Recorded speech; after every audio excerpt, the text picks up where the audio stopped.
Okay, good afternoon. You'll be pleased to hear I'm the last person to stand here or present. So we're nearly at the end. So we put this day together to really help crystallize the preparing your business for what comes next, and really bring some very different kinds of technologies and that hopefully you found interesting and enlightening and at least made you think about asking the questions, and hopefully that has helped today. Couple of thank yous. Want to thank the presenters from Microsoft, AppCure, iBoss, Simulate, Citrix, and Arrow, but particularly the carbon footprint. The reason why we're a carbon neutral company is not because there's a business case, but it's the right thing to do. And I would say if there's anything you're going to take away from today, when you go back to your organizations, go pester your management. Do you have a carbon neutral strategy? Why not, if not? And go push on that. It's important. We need to do it right now. And it is absolutely the right thing to do. So there was, by looking at that survey, some evidence to be able to do that. Also want to thank the team at eacs that's helped pulled all of this together. It's been a lot of effort by a lot of people. I won't go through all of the names, and thank you to the Motor Museum. As Dave said, I'm really wearing two hats here as one of the chief exec of eacs, but also of the chairman of the board of the trustees here, and I'll cover that in a minute. In fact, go to the next slide, or have I got the ability to be able to do that next? So, prize draw. We're not going to cover this right now. I think what we want to do is move on. We'll cover this and do this. Don't forget, we will do it very honestly. But we've got two winners to be selected from the physical attendees today, two winners from the virtual attendees. We've got our driving experience and a laptop to give away, and we'll notify everybody of the winners of those tomorrow. So we will get that done. So I want to talk a little bit about the museum and what's here. We have lined up a couple of people to do some tours. Our curator here and our head of collections. And what I'd ask them to do is do a tour that you wouldn't get if you just went around the museum. So a peek into the archive, into the workshop, some of the areas that you wouldn't be able to go if you came in here and spent the money. There's nothing to stop you coming back. In fact, I'd strongly encourage you to come back and bring as many people as you possibly can. But what we'd want to do is show you something a little bit different.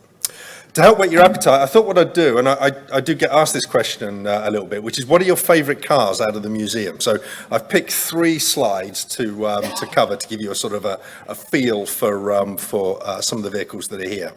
So this is an 1899 Wolseley 3.5 horsepower voiturette.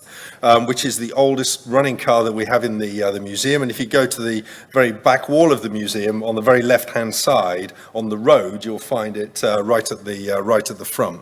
So this is the first four-wheel vehicle built by Herbert Austin when he was with Wolseley, which actually manufactured sheep shearing equipment. But he decided that making cars was the future, and so he built this car, and he completed a 1,000-mile trial in 1900. It came first in its class, averaged 12 miles an hour in England and 10 miles an hour in Scotland. It went up to Edinburgh, and that was because that was the maximum speed limit at the time in the country in 1900.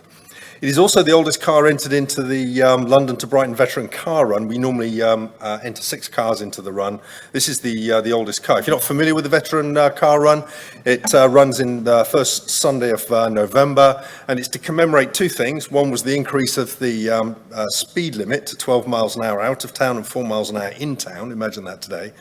And also that you didn't have to have a man with a red, or I guess a lady, with a red flag waving it in front of your vehicle. So it commemorates that, and at the beginning there's a tearing up of a red flag and setting it on fire, all very ceremonial.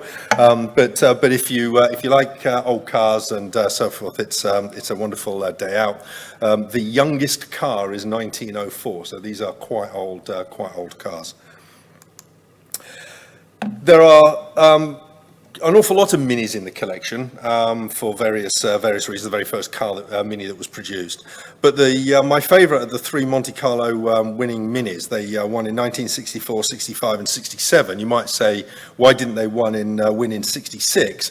And that was because they were disqualified because the light dipping system didn't meet the standards, which I think basically is a fix. They disqualified the car because it kept winning, and instead a Citroen one. But those three vehicles are here in the collection. Two of them are downstairs on display. The other is over in the workshop. And the picture that you can see on the left there was taken by myself last week when we had the Gaydon Gathering, where we invite people to bring their classic cars to Gaydon. It's a free event. People bring their cars. We had about 1,000 people turn up, and we had the minis running around the car park, and it was great to see all three together at the same time. And then finally, 1965 Rover BRM gas turbine Le Mans car. Really, really interesting vehicle. Also downstairs in the museum, down on the far right-hand side, rather disappointingly next to a Ford Cortina. But it was entered as an experimental car in 1963. It finished the race, but was unplaced because experimental cars weren't placed in it. It would have come, I think it was 8th overall at Le Mans. But it did run competitively in 1965, driven by Graham Hill and Jackie Stewart. It did suffer some turbine damage early in the race and did have a lot of vibration, but it still managed to finish 10th overall at an average speed of just under 100 miles an hour. So quite an innovative car. The next to the car is actually a painting by Michael Turner, who's a well-known and respected automotive painter, and that was recently provided to the museum through donations of David Owen and Rubery Owen, who were one of the suppliers to Rover back in the 1960s, and unveiled by Jackie Stewart. A little bit of a plug by myself with him earlier last year. So go take a look at that car. Really, really interesting and very different. But there's loads of other things. First off the line, very first Mini built, very first Land Rover built. And loads of other things. There's a collection centre across the way with the Jaguar Daimler Heritage Trust vehicles in there as well. So lots to see, lots to do, and I would go and encourage you to bring your families back, bring your friends back, and do enjoy it. So with that, those of you that do want a tour, I presume Kat and Stephen are waiting outside.